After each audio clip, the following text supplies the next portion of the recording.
Hello అండి, అందరికీ నమస్తే. Good morning. నేను మీ శ్రీనివాస్ని. న్యూస్ అనాలిసిస్ వీడియోకి స్వాగతం.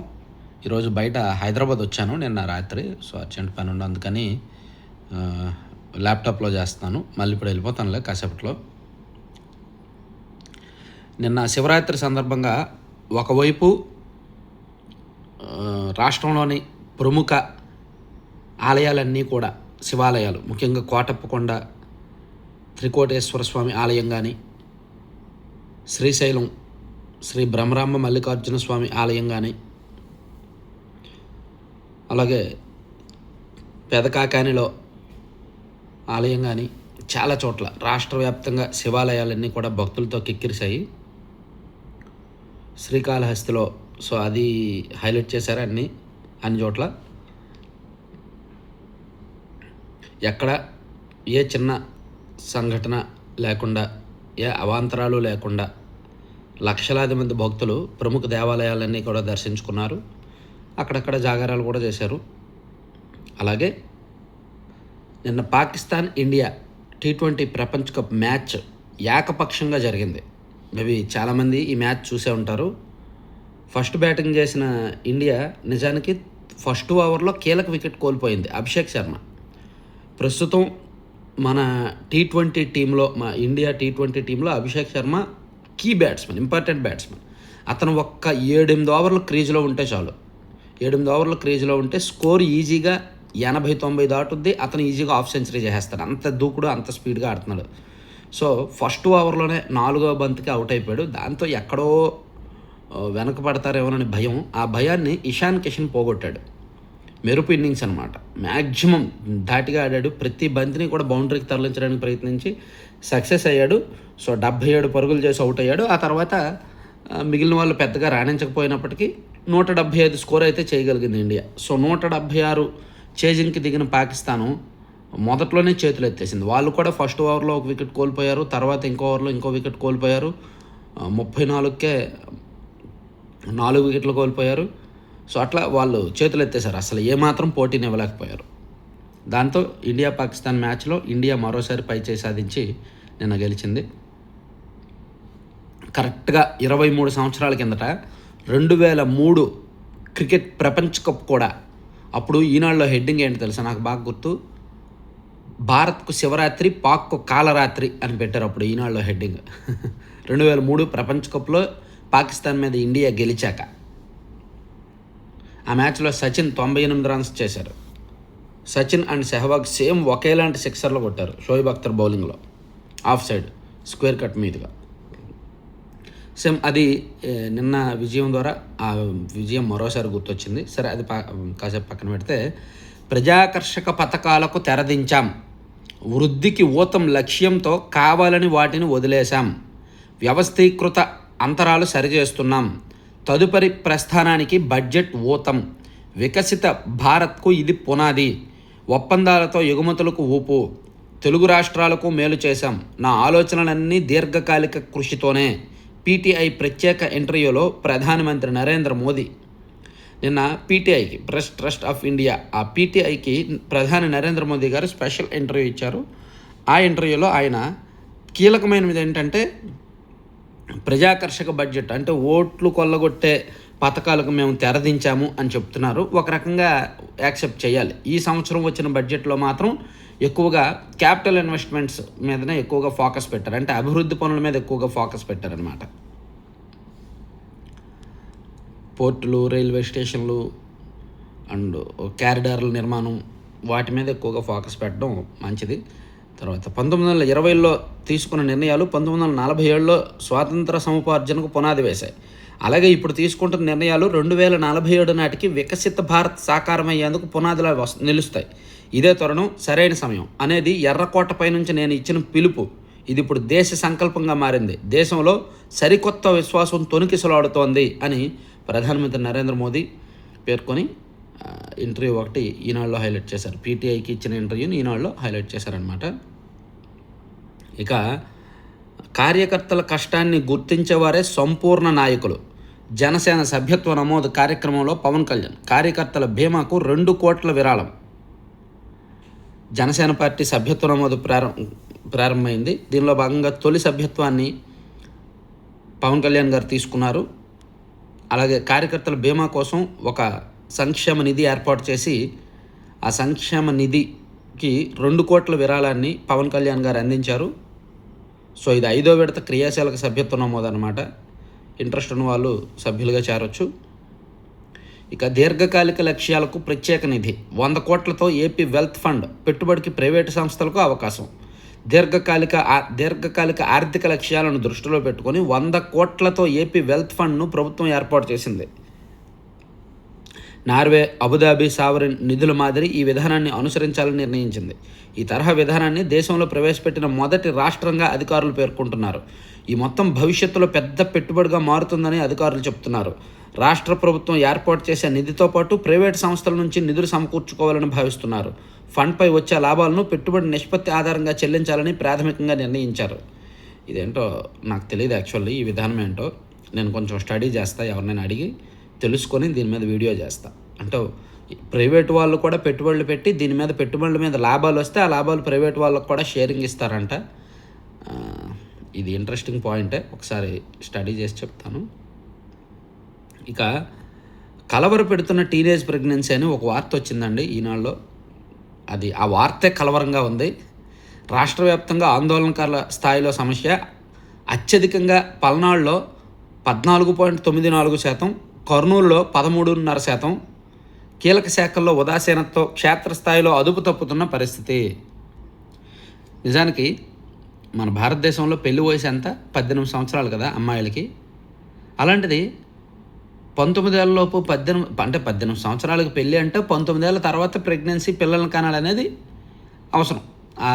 బాలికల మానసిక ఎదుగుదల, శారీరక ఎదుగుదల, దానికి తగ్గట్టు అన్నీ కూడా అంతర్గత అవయవాలన్నీ కూడా రూపుదిద్దుకొట్టాయి కాబట్టి అది నిర్ణయించారు శాస్త్రవేత్తంగా, సైంటిఫిక్గా, అన్ని రకాలుగా ఆరోగ్యానికి మంచిదని. కానీ మన రాష్ట్రంలో టీనేజ్ ప్రెగ్నెన్సీ అంటే 13 నుంచి 19 ఏళ్ళ వయసు మధ్యలో వారికి ప్రెగ్నెన్సీ ఎక్కువగా 16, 17, 18 సంవత్సరాల వాళ్ళకి ప్రెగ్నెన్సీ ఎక్కువ వస్తుందంట. అది ఎక్కువైపోతుంది. దానికి కారణం ఏంటంటే తెలియకుండా చిన్న వయసులోనే 16, 17 సంవత్సరాల్లో పెళ్ళిళ్ళు జరిగిపోతున్నాయి. కొంతమంది ఏమో వేరే రకంగా కూడా జరుగుతున్నాయి.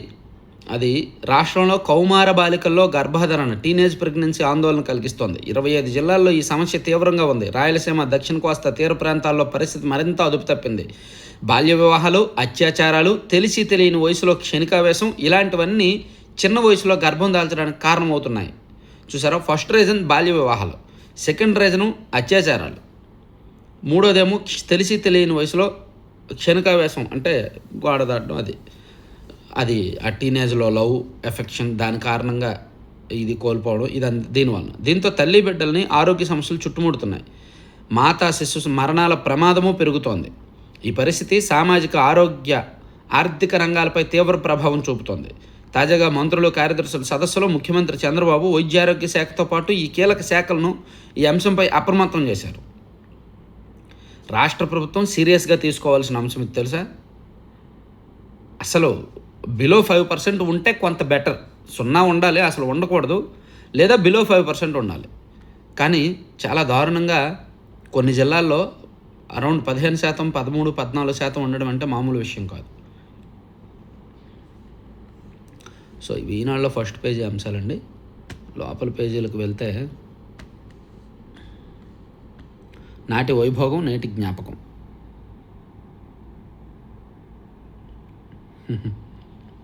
ప్రజాకర్షక పథకాలను తెరదించామని మోదీ గారు ఎంట్రీ. ఇక ఎల్ఆర్ఎస్, బీపీఎస్ దరఖాస్తుల అప్లోడ్ చాలా ఖరీదు. నగరాలు, పట్టణాల్లో ఎల్టీపీల భారీ వసూళ్లు. చోద్యం చూస్తున్న కమిషనర్లు, పట్టణ ప్రణాళిక అధికారులు. లైసెన్స్ టెక్నికల్ పర్సన్ అని ఉంటారు కదా, వాళ్ళు భారీగా వసూలు చేస్తున్నారంట ఎల్ఆర్ఎస్ కోసం అండ్ బిల్డింగుల కోసం, బీపీఎస్ కోసం ఎవరైనా దరఖాస్తు చేస్తే.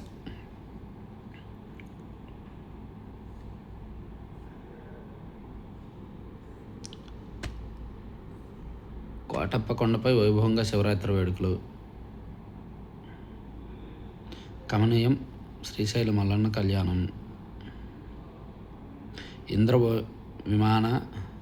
ఇంద్ర విమానాన స్కంద పరివార విహారం శ్రీకాళహస్తిలో. సో గ్రామీణానికి సాంకేతిక వెలుగులు. సమృద్ధి గ్రామ్ ఫజిటల్ కేంద్రాల ఏర్పాటుకు కేంద్రం కసరత్తు. ప్రయోగాత్మకంగా దేశంలో 3 గ్రామాల్లో అమలు. తెలుగు రాష్ట్రాల నుంచి నారా కోడూరు ఎంపిక. 22న ప్రారంభించనున్న కేంద్ర మంత్రి జ్యోతిరాదిత్య సింధియా. గ్రామీణ భారతంలో డిజిటల్ అంతరాన్ని తగ్గించి ఆధునిక సాంకేతిక సేవలను పల్లెవాసులకు చేరువ చేసేందుకు కేంద్ర ప్రభుత్వం సంకల్పించింది. ఈ క్రమంలో టెలికమ్యూనికేషన్ విభాగం DOT ప్రయోగాత్మకంగా సమృద్ధి గ్రామ్ ఫజిటల్ సర్వీసెస్ కేంద్రాల ఏర్పాటుకు చర్యలు తీసుకుంది. వీటి ద్వారా విద్య, ఆరోగ్య, సంరక్షణ, వ్యవసాయం, ఈ గవర్నెన్స్ తదితర సేవలను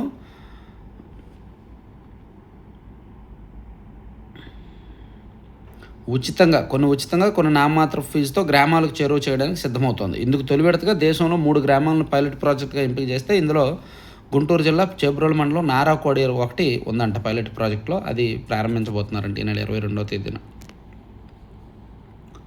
ఇందులో పిల్లల కోసం స్కిల్ ల్యాబ్స్ కూడా ఉంటాయంటండి ఈ ఫజిటల్ కేంద్రాల్లో. ఇదేదో కొత్తగా బాగుంది. ఇది సక్సెస్ అయితే అన్ని చోట్ల ఉంటుంది. ఇక నేడు రాజధానికి బిల్ గేట్స్ బృందం. సంజీవిని, సాగులో సాంకేతికత సహా పలు ప్రాజెక్టుల పరిశీలన. స్వర్ణాంధ్ర విజన్ 2047పై Chandrababu presentation. Bill Gates Foundation వ్యవస్థాపక చైర్మన్ బిల్ గేట్స్ సోమవారం అమరావతిలో పర్యటించనున్నారు. ఆయనతో పాటు ఫౌండేషన్కి చెందిన 6 ప్రతినిధుల బృందం కూడా సచివాలయానికి రాబోతున్నారంటండి. 621 కోట్లతో ఆలయాల పునరుద్ధరణ. మంత్రి ఆనం. ఆలయాల్లో భక్తులకు అవసరమైన ఏర్పాట్లు చేశాం. ఉప ముఖ్యమంత్రి పవన్ కళ్యాణ్. యువగలం గుర్తు సైకిల్. క్లిక్ చేసే ముందు కాస్త ఆలోచించు బ్రో. ట్రాఫిక్ ఉల్లంఘనల పేరిట ఫోన్లకు నకిలీ ఈ చలనాలు. లింకులు పంపిస్తూ ఖాతాలు ఖాళీ చేస్తున్న మోసగాళ్ళు. ట్రాఫిక్ ఉల్లంఘనల పేరుతో నకిలీ చలనాలు పంపిస్తూ అందిన కాడికి దోచుకుంటున్నారు సైబర్ కేటుగాళ్ళు. సో సైబర్ నేరాల విషయంలో మనం గతంలో కొన్ని వీడియోలు చేశాం కదా. మీకు ఏదైనా ఏపీకే ఫైల్ వస్తే ఓపెన్ చేయొద్దు, మీకు సంబంధం లేని లింక్ వస్తే ఓపెన్ చేయొద్దు. కొంతమంది SBI అని, LIC అని, లేదా ట్రాఫిక్ చలానని మీకు తెలియకుండా, మీకు సంబంధం లేకుండా, లేదా ఫ్లిప్కార్ట్ అని, ఫెడెక్స్ డెలివరీ అని ఏదో ఒక OTP పంపించడం, లింక్ పంపించడం చేస్తుంటారు. ఏది కూడా మీకు సంబంధం లేకపోతే మీరు అసలు ఓపెన్ చేయకపోవడం శ్రేయస్కరం.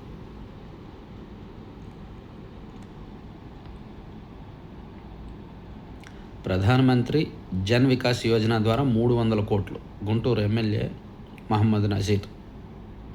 పలాసలో కార్గో ఎయిర్పోర్ట్ ఏర్పాటుతో వలసలు తగ్గుతాయి. ఎమ్మెల్యే గౌతు శిరీష.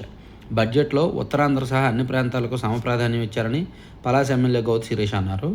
ఆ ప్రాంతాన్ని ఆర్థికంగా బలోపేతం చేసేందుకు ప్రభుత్వం 7 గ్రోత్ డ్రైవర్లను గుర్తించిందని పేర్కొన్నారు. ఏప్రిల్ 1వ తేదీ నుంచి కొత్త రైల్వే జోన్ అండి. 3 డివిజన్లకు పరిమితం కానున్న దక్షిణ మధ్య రైల్వే. విశాఖపట్నం కేంద్రంగా దక్షిణ కోస్తా రైల్వే జోన్ కార్యకలాపాలు. సో విశాఖ కేంద్రంగా రైల్వే జోను ఏప్రిల్ 1వ తేదీ నుంచి రంగంలోకి దిగబోతోంది.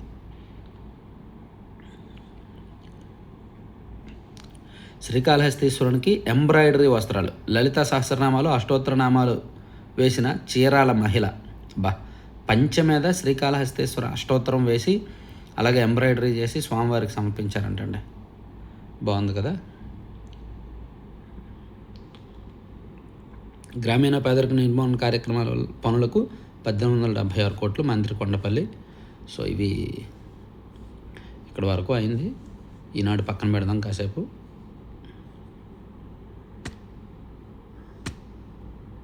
ప్రైవేట్ బస్సులకు పన్ను ఊరట అనేది ఒక వార్త ఇచ్చారు. ప్రస్తుత రమేష్ కనుక 4,000 2,500 వరకు తగ్గించే యోచన అంట.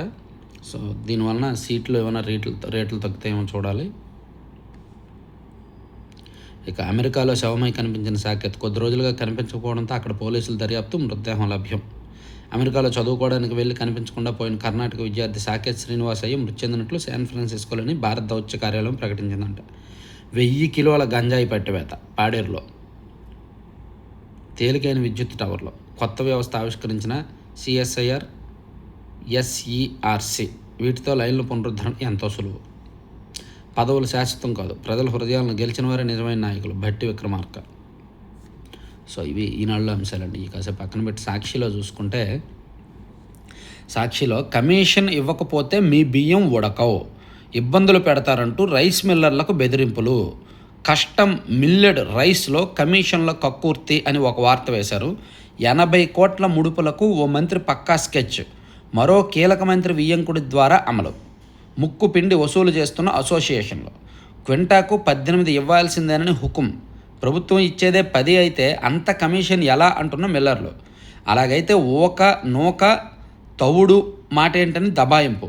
కాదంటే బిల్లులో ఇబ్బందులు, కోత తప్పదని హెచ్చరిక. వసూళ్లలో కీలక పాత్ర పోషిస్తున్న అమాత్యుడు వియ్యంకుడికి మరో మిల్లర్ కమిషన్కు మినహాయింపు. నాకు తెలిసి మొత్తం 770 కోట్లండి మిల్లర్ల ద్వారా వసూలు చేసేది సిండికేట్ ద్వారా. అందులో 10% అనేది వాటాల రూపంలో వెళ్ళిపోద్ది. ఆ 10%లో 70 కోట్లు మంత్రి గారికి వెళ్తే మిగిలిన 7 కోట్లు మంత్రి గారి పేషీలో వాళ్ళు పంచుకుంటారు అనేది ఒక టాక్ అండి. అది మనకున్న సమాచారం.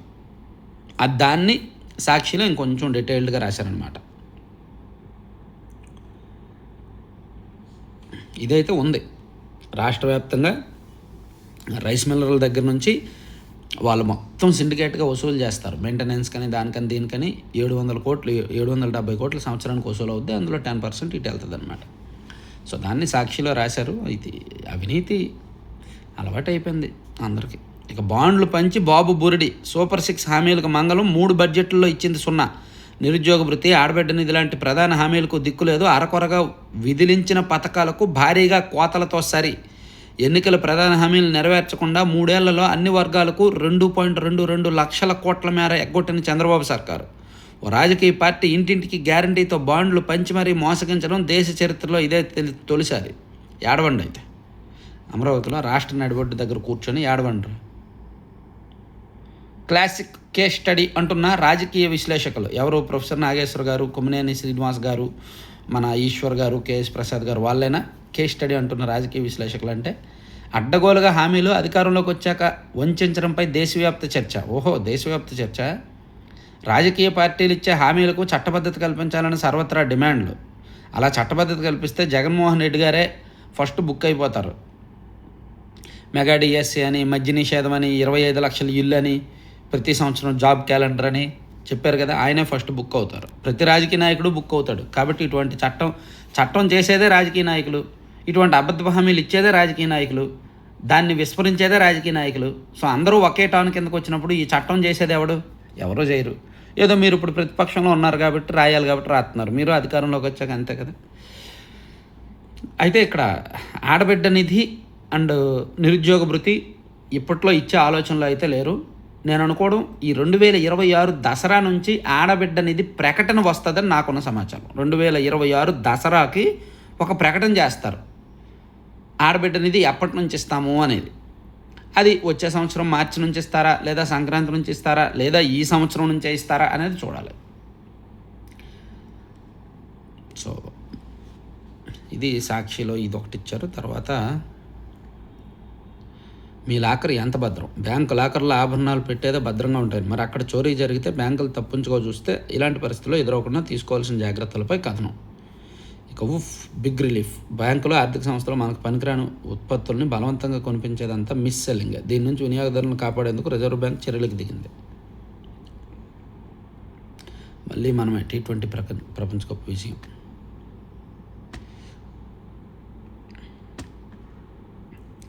బాండ్లు పంచి బాబు బురిడి అని సూపర్ 6. అబ్బో, చాలా పెద్ద వార్త. ఇక లెక్కలకు రెక్కలు. ఆదాయంపై ఊహాజనిత గణాంకాలతో బాబు సర్కార్ భారీ బడ్జెట్లు. సవరించిన అంచనాల్లో భారీ కోతలు. గత 2 బడ్జెట్లో అదే తీరు. అంకెల గారడీతో ఏమార్చడమే లక్ష్యం. కేటాయించిన మేరకు వ్యయం చేయకుండా అన్ని వర్గాలకు మోసం. 2024-25 బడ్జెట్లో 22,141 కోట్ల కోత. 25-26 బడ్జెట్లో 21,825 కోట్ల కోత అని ఇచ్చారు. లెక్కలకు రెక్కలంట. ఆదాయంపై ఊహాజనిత గణాంకాలంట. ఇక ఆచరణ సాధ్యం కాని బడ్జెట్. ఈయన ఒకడు వైసీపీకి తరుపు మొక్కలు అంటాడు, IYR. సో ఇవి సాక్షిల అంశాలండి. ఇది పక్కన పెట్టి ఆంధ్రజ్యోతికి వెళ్తే, ఆంధ్రజ్యోతిలో వార్ 1 సైడ్ అని ఇండియా పాకిస్తాన్ మ్యాచ్ గురించి ఇచ్చారు. మరోవైపు ఏమో సర్వం శివోహం అని ఈ శివాలయాల గురించి ఇస్తూ నేడు అమరావతికి బిల్ గేట్స్ అనేది ఇచ్చారు. ఇక ఉక్కు తుక్కు. జగన్ హయాంలో అడ్డగోలుగా దోపిడీ. 100 కోట్ల విలువైన 16,000 టన్నుల స్టీల్కు తుప్పు. పేదల ఇళ్ల నిర్మాణం కోసం ఎన్నో అక్రమాలు. మార్కెట్ ధర కంటే అధిక ధరకు స్టీల్ కొనుగోలు 2022లో 191,812 టన్నుల సేకరణ. కంపెనీలకు 10.28 కోట్లు దోచిపెట్టిన వైను 350 కోట్ల ఇతర మెటీరియల్ ఎక్కువ రేట్లకు కంపెనీల నుంచి అధికారులకు కమిషన్లు. విజిలెన్స్ నివేదిక ద్వారా వాస్తవాలు వెలుగులోకి. ఆ మెటీరియల్ కూడా చాలా వరకు పక్కదారి, మిగిలిన ఉన్నది వినియోగించుకోలేని పరిస్థితి. అవును, ఇళ్ల నిర్మాణం మేమే చేస్తామని చెప్పి ఆ గత ప్రభుత్వం భారతీ సిమెంట్స్ వాళ్ళ దగ్గరనో లేదంటే వాళ్ళ అనుబంధ సంస్థ వాళ్ళ దగ్గర సిమెంటు సో వాళ్ళకి తెలిసిన వాళ్ళ దగ్గర ఇనుము అంతా కూడా భారీ రేట్లకు కొన్నారు. మార్కెట్ రేట్ కంటే ఒక 20-25% ఎక్కువ రేటుకు కొన్నారు. కొనేసి అలా నిధులు భారీగా ఖర్చు చేసి ఇదిగో అవి చాలా వరకు వేస్ట్ అయ్యాయి అన్నమాట. అది ఉక్కు తుక్కు అని రాశారు. ఇక శక్తితోనే సాధించాం, వాణిజ్య ఒప్పందాల్లో బలమైన స్థితిలో ఉండే చర్చలు. యూపీఏ ప్రభుత్వం ఆత్మవిశ్వాసంతో చర్చలు జరపలేదు అని మోదీ గారి ఇంటర్వ్యూ ఇచ్చారు. అలాగే రైతులను ముంచిన మోదీ, వాణిజ్య ఒప్పందంతో దేశాన్ని అమ్మేశారు. మన పంటలు అమెరికాపై ఆధారపడాల్సిందేనా? జన్యు మార్పిడికి మన వైఖరి సడలిందా? ప్రధానికి 5 ప్రశ్నలు సంధించిన రాహుల్ గాంధీ. కార్యకర్త కష్టాన్ని గుర్తిద్దాం. పార్టీకి లక్షల మెదళ్లను కదిలించే వాళ్ళు కావాలి. జనసేన పార్టీ భావజాలం చాలా బలమైనది. జనసేన ఏ ప్రాంతానికో పరిమితం కాదు. అందుకే తమిళనాడు, కర్ణాటక నుంచి ఆహ్వానం. ఓకే, మళ్ళీ తెరపైకి బాక్సైట్. మన్యంలోని 6 బ్లాకుల్లో 615 మిలియన్ టన్నుల నిల్వలు. ఏపీలో మైనింగ్కు ఏపీఎండీసీ లీజుకి ఇవ్వాలి. నామినేషన్ లేదా వేలను ఇప్పించాలి. ఏంటిది? బాక్సైట్ ఆల్రెడీ జరుగుతుంది. ఒక కీలకమైన ప్రజాప్రతినిధి గారు నియోజకవర్గంలో వాళ్ళ పుత్రరత్నం గారు బాక్సైటు లాటరైట్ ద్వారా నెలకు 20-25 కోట్లు గడిస్తున్నారు.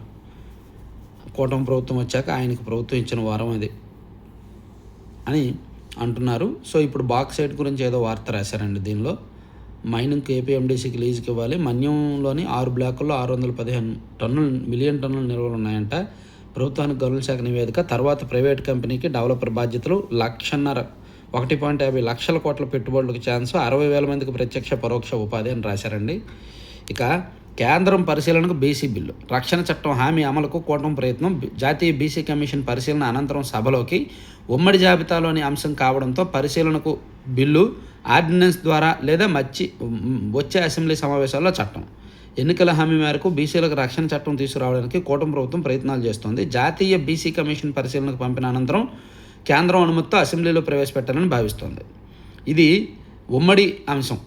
ఏది? ఎస్సీ ఎస్టీ బీసీలకు రక్షణ ఈ చట్టానికి సంబంధించి ఉమ్మడి అంశం కాబట్టి కేంద్రం కూడా పరిశీలించి యాక్సెప్ట్ చేస్తేనే ఇక్కడ చట్టం చేయడానికి అవుతుంది కాబట్టి కేంద్రం పరిశీలనకు పంపించారంట. సో ఇవండి న్యూస్ అనాలిసిస్ కీలకమైన అంశాలు. ఇంజెక్షన్లతో బీపీకి చెక్ అని ఒక వార్త వచ్చింది. ఏడాదికి 2 సార్లు చేయించుకుంటే చాలు, శాస్త్రవేత్తల పరిశోధనల్లో సత్ఫలితాలు. లాన్సెట్ బాగుంది కదా. సంవత్సరానికి 2 ఇంజెక్షన్లు చేసుకుంటే బీపీ పూర్తి తగ్గిపోద్దంట. సో ఇవండి news analysis video. Thank you very much.